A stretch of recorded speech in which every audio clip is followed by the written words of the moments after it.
सेवा शर्ती आणि त्रैवार्षिक करारातील नियमांचा भंग करून गोकुळ दूध संघामध्ये संचालकांच्या मर्जीतील कामगारांना पदोन्नती दिली जात असल्याचा आरोप कर्मचारी संघटनांनी केलाय।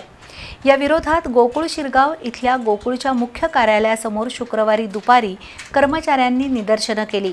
यावेळी जोरदार घोषणाबाजी करत कर्मचाऱ्यांनी संघाचा परिसर दणाणून सोडला।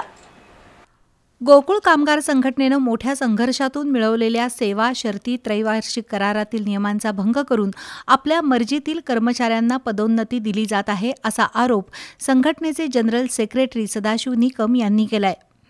तत्कालीन संचालकांनी 2018 मध्ये 700 लोकांची नोकर भरती केली होती। संघात पुरेसा कर्मचारी वर्ग असताना ठेका तत्वावर 150 ते 200 कामगारांची नेमणूक केली आहे। याचा संस्थेवर नाहक आर्थिक बोजा पडतोय।